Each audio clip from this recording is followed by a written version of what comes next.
High school can be a bit of a wild time for some people, can't it? I mean, you're in those teenage years, you're not a child anymore, you're not quite an adult, thank heavens. But it's that time where people start to experiment. A time where people try on being an adult. I remember, I think it was 96, whoops, date myself there a bit. There were some serious cuts being made by the provincial government at the time, cuts that threatened education. And so there was a great idea. Let's have a walkout, a student walkout. What could possibly go wrong? Now, to be fair, it didn't end up quite as much chaos as it could have. Just a couple of old fire alarms here and there throughout the day. Good test of the fire system. And of course, the street in front of the high school, which was kind of the main street of town, did get shut down, or at least slowed down a little bit. This was rural Ontario, so it wasn't terribly busy to begin with. I think at the end of the day, though, not a whole lot got accomplished. Now, I didn't join in, because I was still too much of a good little kid. And I have to admit, as I was trying to just confirm the date of this, I couldn't find any mention of it online. This was something that was supposed to be province-wide, and there was no mention made of it. Maybe because there were more jokers out there than actual protesters trying to make a difference, trying to make a statement. I think far more of my fellow students saw it as a chance to get a day out of school. Sometimes we wonder if protests in general are at all effective. Excuse me. Do they really move the needle on any issues? Do they actually affect the government and its decisions? We often see big marches, and we wonder if they have any impact. Now, sometimes people, they don't join in protests because they think it's ineffective. Sometimes they're worried about retaliation, and this can be a very real concern in some places. Certainly, if the protest gets unruly, the riot police may be deployed to regain control. People might get arrested. And of course, sometimes there are the jokers there who are just out to cause a little bit of chaos. Sometimes there's damage that's done that really detracts from the real message of what the protest is about. But for whatever reason, we tend not to participate in protests. And it's not just the protests, but civic life in general. The last few elections have had really quite poor turnout. We've had governments elected by a small fraction of the possible electorate. People, what's the point of voting? It's all the same thing, one might think. Sometimes we really see that there is an issue that needs addressing, an issue that needs changing in our society. But sometimes we just don't know how to go about doing it. It can be so overwhelming, we think it's so ineffective, and what will people think? Will there be any risk involved? And for various reasons, we just kind of sit at home and watch through the TV screen and see what other people are doing. In Jesus' day, it could happen very much the same way. There was a very powerful occupier in the land.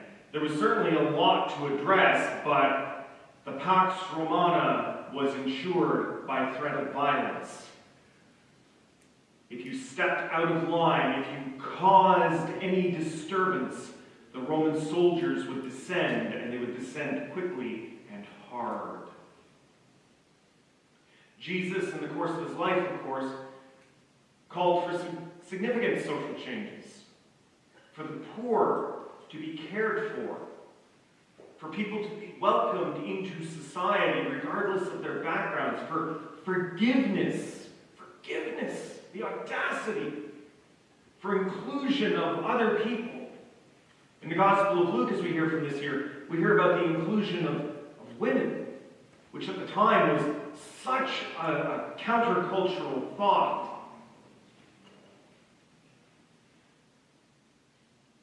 And his change, it continues on to today. He certainly changed his small little group of followers. We hear from some people that he changed today. He's sitting in a house in Bethany, a house that's owned by Lazarus. Now, in John 11, the chapter just before this, we hear about the raising of Lazarus from the dead. And in honor of that, in gratitude, a feast is thrown by his sister Martha, who is a cook par excellence. She is able to provide a stunning feast. And then there's her sister, Mary. And we hear about Mary in the other Gospels too.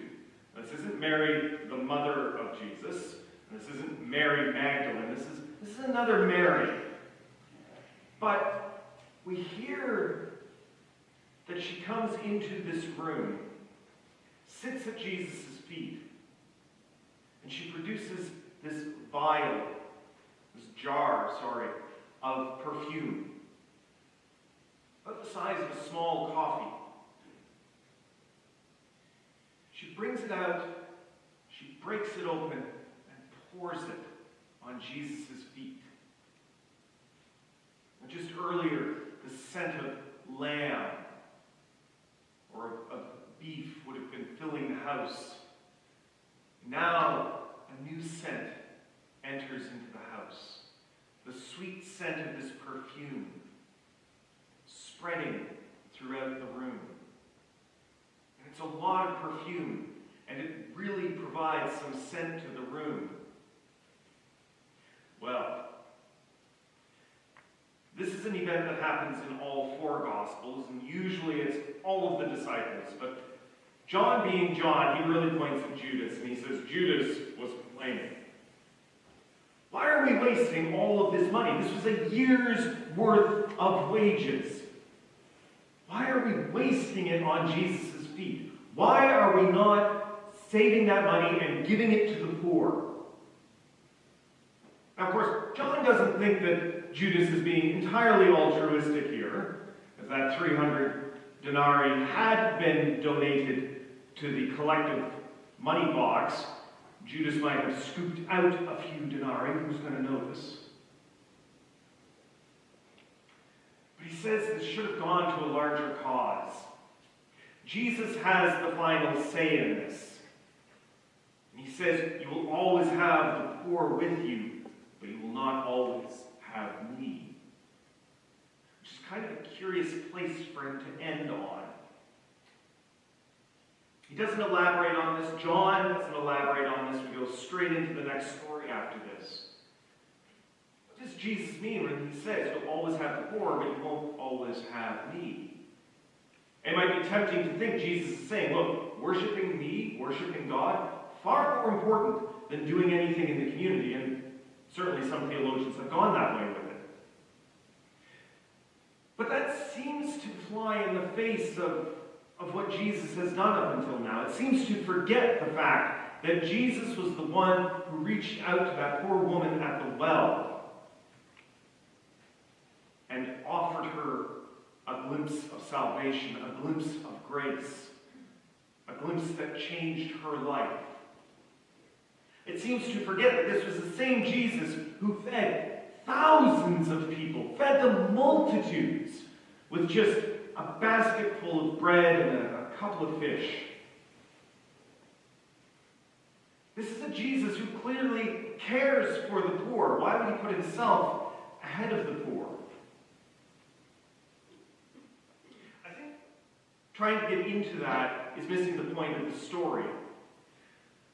When you read stories like this and you see two people, you see a Mary figure and a Judas figure, someone who's clearly supposed to be good and someone who's clearly supposed to be not good.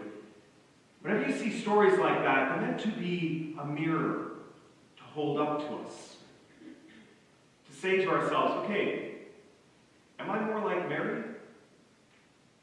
Or am I more like Judas?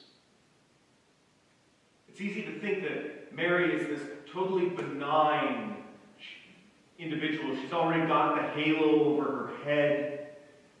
She's got that look of patient suffering on her face. And meanwhile, Judas is sitting there in his black hat twirling his mustache. It's easy to think that, but it's not always so clear-cut. Sometimes Mary and Judas look very much like that person that you see in the mirror. The story holds up a mirror to us. And what's before Mary and Judas is a choice. Do you participate in the ministry of Jesus, or do you not? Do you choose to participate in a ministry of love, of extravagant love, of a love that doesn't count the cost, or do you participate in something else? And there are certainly many other things to participate in the world, and some of them are very worthwhile causes. But as followers of Jesus, we follow first and foremost in the path of Jesus, a path that takes us from the sanctuaries, from the holy places, and into the places where God's love needs to be shared the most.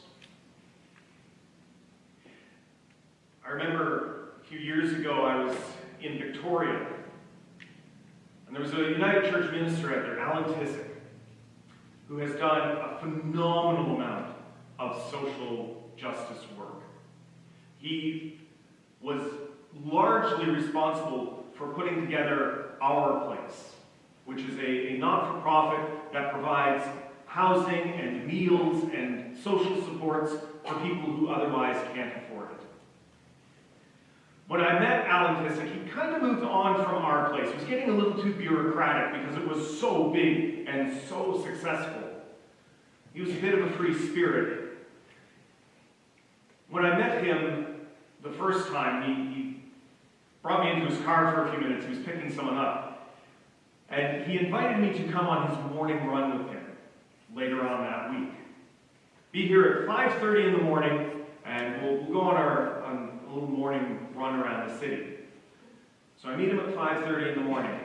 In his trunk, he's got 2 giant urns of coffee. He's got a few dozen donuts. In his pocket, he's got a pack of cigarettes. And he goes around to hotspots, places where he knows that there will be unhoused people sleeping, and places where unhoused people know that he'll be visiting.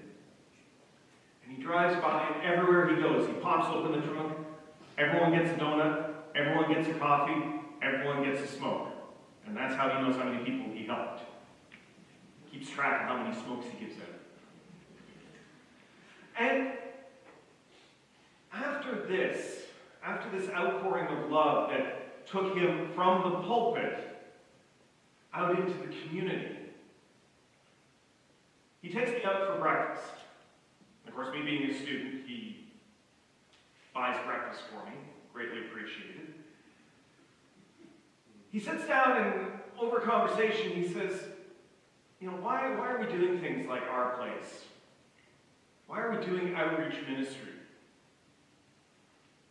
He says, do you think it's really our real main purpose is providing food and shelter and clothing and social connections, like ID work and all that? Do you think that's really what we're doing here? Do you think if Our Place closed, that all these homeless people would go away? Now, certainly there are some people who would like to think so.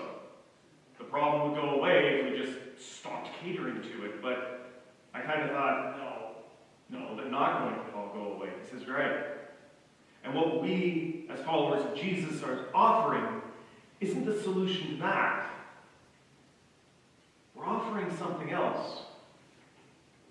And what I think we offer is an experience of that love of God, an experience of that care for others' well-being.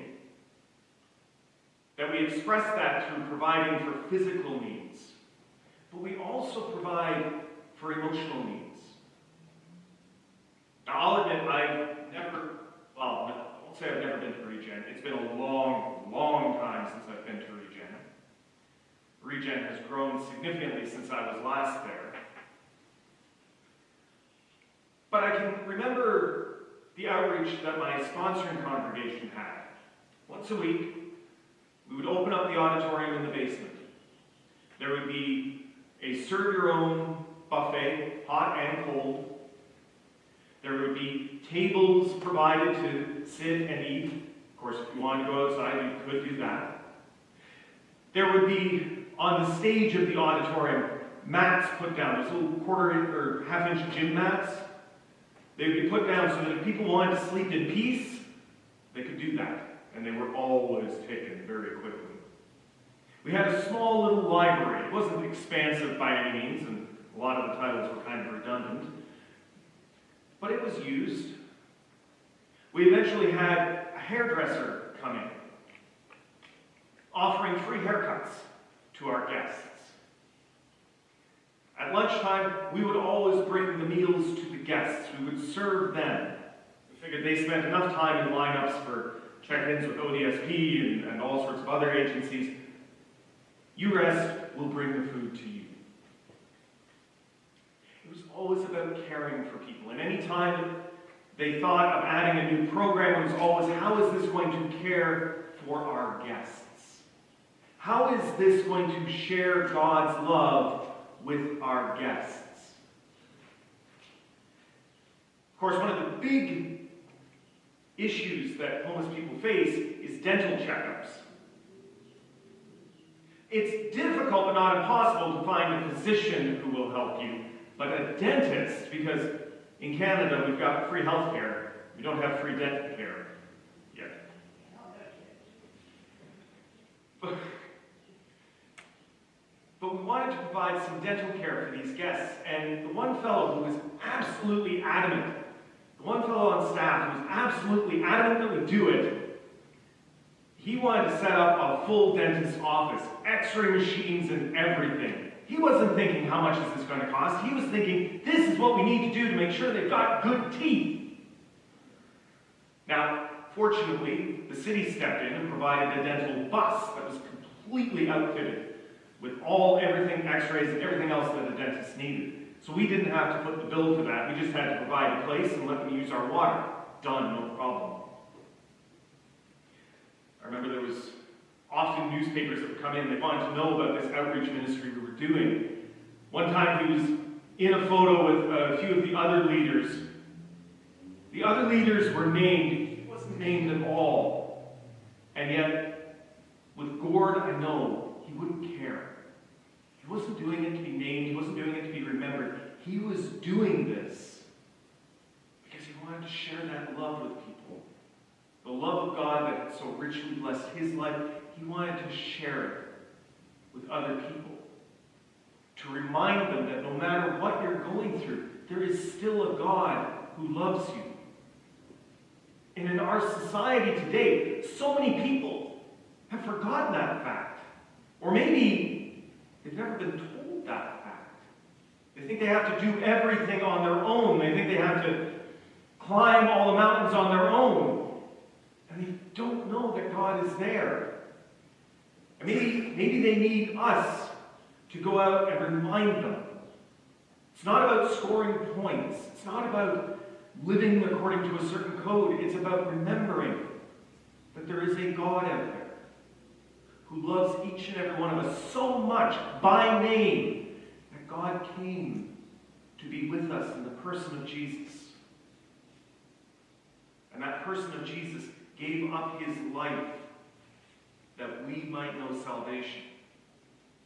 And God loves us so much that God still comes to be with us in the person of the Spirit, to guide us in our decisions every day, to always be there with us, to come to us in the silence of our prayers, but to come to us in friendship and fellowship over coffee or over a simple meal.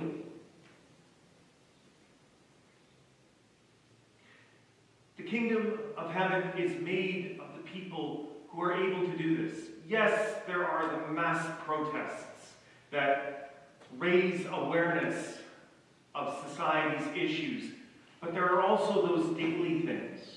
Those daily things that, they're never really ineffective. Going out for coffee with someone always has an effect, always raises someone's spirits. And it's not something you have to be worried about retaliation for. How dare you take your neighbor out to coffee? Who's going to say that? It's these small expressions of love. How do we care for other people's well-being? That is what the kingdom of heaven is made of. That is what Mary chose to participate in. And it's what Judas ultimately denied. It's the choice that's between us. And as we read this story and stories like it, and we see that choice before us, are we Mary or are we Judas? Are we participating in Jesus' ministry or are we choosing something else? Let's remember, as followers of Jesus, we are called to participate in Jesus' ministry. A ministry that can at times seem to cost so much, but ultimately is so worth it to share that love with each and every person that we meet. Let me pray. God of love, sometimes we feel that our efforts to care for other people and to care for their well-being is just so small it doesn't move the needle. And yet we give thanks that you take whatever we are able to offer and magnify it beyond our imagination. So this week, when we have that choice to participate or not, remind us, God, that you take everything that we do and you are able to make so much of us. Make so much of what we offer to the glory of your name. Amen.